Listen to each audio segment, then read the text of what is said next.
मोदी सरकार ये तय करे कि आरक्षण किसको मिलना चाहिए और कब तक मिलना चाहिए। यह सलाह किसी और ने नहीं, आरएसएस प्रमुख मोहन भागवत ने दी है। इसीलिए विवाद खड़ा हुआ है, जो देश में आरक्षण नीति की समीक्षा की बात कर रहे हैं। मोहन भागवत देश में आरक्षण नीति की समीक्षा की बात कर रहे हैं। बिहार चुनाव से पहले मोहन भागवत के इस बयान को लेकर आज खूब हंगामा हुआ। लालू यादव ने तुरंत यह मुद्दा लपक लिया और आरएसएस बीजेपी पर हमला बोल दिया।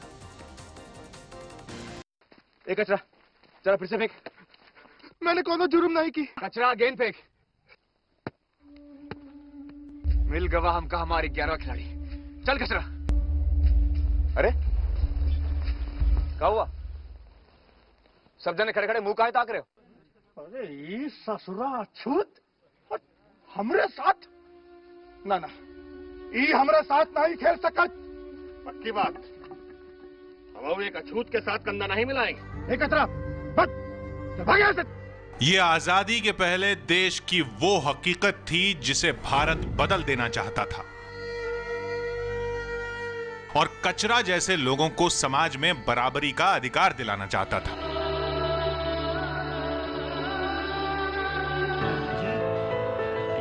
जब आजाद भारत का संविधान बना तो छूत और अछूत के बीच का भेद खत्म कर दिया गया।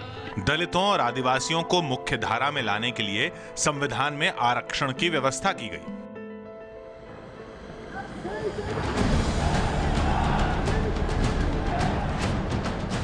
लेकिन आजादी के 68 साल बाद भी अलग अलग हिस्सों में अलग अलग समुदाय के लोग आरक्षण की मांग का झंडा बुलंद किए हुए हैं। आरक्षण की ताजा आग गुजरात में लगी है, जहां हार्दिक पटेल की अगुवाई में पाटीदार समाज खुद को ओबीसी वर्ग में शामिल कराना चाहता है ताकि कॉलेज और सरकारी नौकरियों में इन्हें कोटा मिल सके। आरक्षण को लेकर गुजरात में शुरू हुए इस आंदोलन का नाम लिए बिना राष्ट्रीय स्वयंसेवक संघ के प्रमुख मोहन भागवत ने आरक्षण नीति की समीक्षा की मांग उठाई है। आरएसएस के मुखपत्र ऑर्गेनाइजर को इंटरव्यू देते हुए भागवत ने कहा है कि आरक्षण को हमेशा राजनीतिक उद्देश्यों के लिए इस्तेमाल किया गया है।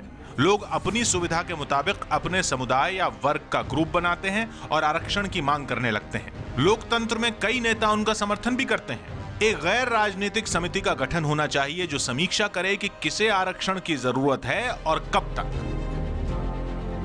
जबकि बीजेपी ने भागवत की मांग पर अपना रुख साफ करते हुए कहा कि पार्टी आरक्षण पर ऐसी कोई समीक्षा करने के पक्ष में नहीं है। भारतीय जनता पार्टी आरक्षण के संबंध में किसी पुनर्विचार की पक्षधर नहीं है, लेकिन हम ये भी मानते हैं कि आरक्षण के बाद जो गरीब या पिछड़े इस लाभ से वंचित हैं, उनको लाभ कैसा मिले, इसके बारे में चर्चा हो सकती है और होनी चाहिए। लेकिन मोहन भागवत का बयान सुनते ही आरजेडी अध्यक्ष लालू यादव गुस्से से आग बबूला हो गए। अजगर के बिल में उंगली डालने का काम क्यों हो? उंगली चबा जाएगा अजगर। इसलिए खबरदार, अगर हमारा आरक्षण शेड्यूल कास्ट शेड्यूल टाइप को ऊपर हाथ लगाने का काम किया तो सारा दुनिया देख लिया इन लोग के चरित्र को। बोलते थे मोदी जी कि हम चाय बेचने वाला का बेटा है, पिछड़ा है, अमुक है। ये क्या हो रहा है? ये क्या हो रहा है? किसको कब कितना मिलना चाहिए? हुआ नहीं हो। हम लड़ के आपसे भीख मांग के हम लड़ के लिया है और लड़ के हम आबादी के हिसाब से हम अब हमारा लड़ाई जारी होगा। लालू यादव का गुस्सा होना लाजमी भी है, क्योंकि बिहार में लालू यादव के वोट बैंक यादव समुदाय को, जो कि बिहार की आबादी का 13% है, ओबीसी आरक्षण मिलता है। और तो और अक्टूबर में बिहार में विधानसभा चुनाव भी है। आरक्षण राजनीति का आधार बना क्योंकि दबे कुचले वर्ग के लिए जिन चेहरों ने लड़ाई की वो उनके मसीहा बन गए। आजाद भारत का संविधान लागू होते ही एससी यानी अनुसूचित जाति के लिए 15% और एसटी यानी अनुसूचित जनजाति के लिए 7.5% आरक्षण की व्यवस्था की गई थी। 1990 में मंडल कमीशन की सिफारिशों के आधार पर अन्य पिछड़ा वर्ग यानी ओबीसी के लिए 27% आरक्षण की व्यवस्था की गई। इस हिसाब से देश में आरक्षण 49.5% हो गया और सामान्य वर्ग के लिए सरकारी नौकरियों और शिक्षा संस्थानों में 50.5% का हिस्सा ही रह गया। आखिर आज वो ऐतिहासिक फैसला आ ही गया। पिछले 60 साल से शेड्यूल कास्ट और शेड्यूल ट्राइब के लिए 22.5% आरक्षण तो था ही।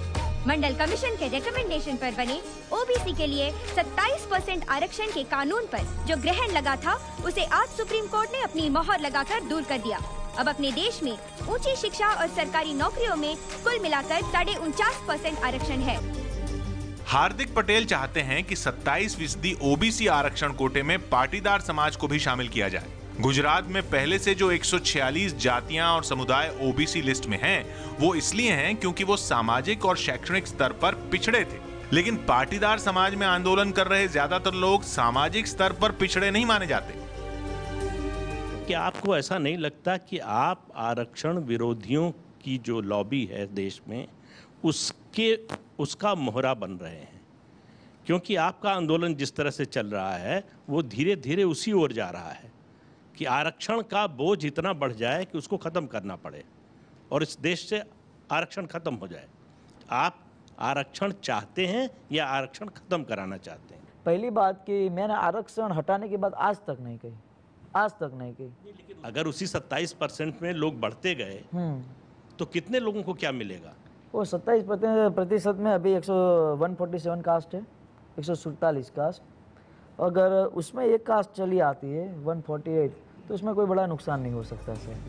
गुजरात में पटेल समाज के आरक्षण की मांग से पहले भी देश में आरक्षण को लेकर आंदोलन होते रहे हैं। सरकारें झुकी भी हैं, लेकिन अंजाम क्या हुआ है उससे शायद हार्दिक पटेल ने आंखें मूंद रखी हैं। दरअसल सुप्रीम कोर्ट इससे पहले केंद्र सरकार के उस फैसले को निरस्त कर चुका है जिसमें जाट समुदाय को ओबीसी कोटे में आरक्षण देने की बात मानी गई थी। सुप्रीम कोर्ट ने कहा था कि जाति एक महत्वपूर्ण वजह है, लेकिन सिर्फ जाति पिछड़ापन तय करने का मानक नहीं हो सकती। पिछड़ापन सामाजिक होना चाहिए, सिर्फ शैक्षिक और आर्थिक नहीं। आरक्षण नीति पर समीक्षा की बहस की शुरुआत आरएसएस प्रमुख मोहन भागवत ने की है, लेकिन हैरानी की बात यह है कि कांग्रेस के कई महत्वपूर्ण नेता भी उस मांग के सुर में सुर मिला रहे हैं। यहाँ तक कि कांग्रेस नेता मनीष तिवारी जहां आर्थिक आधार पर आरक्षण दिए जाने की मांग कर रहे हैं, सबसे बेहतर तो ये रहेगा कि जात, समुदाय, धर्म से ऊपर उठकर आरक्षण का जो बेसिस है, आरक्षण का जो मूलभूत आधार है, उसको आर्थिक बना देना चाहिए। और अगर आरएसएस भी उसी ख्याल का है तो ये वास्तविकता है। देश में आरक्षण एक संवेदनशील मुद्दा है। जिन्हें आरक्षण मिलता है उनके लिए भी और जिन्हें नहीं मिलता उनके लिए भी। एक बार फिर आरक्षण पर बहस गर्म होती दिख रही है, लेकिन ये किस दिशा में जाएगी ये अभी कह पाना मुश्किल है।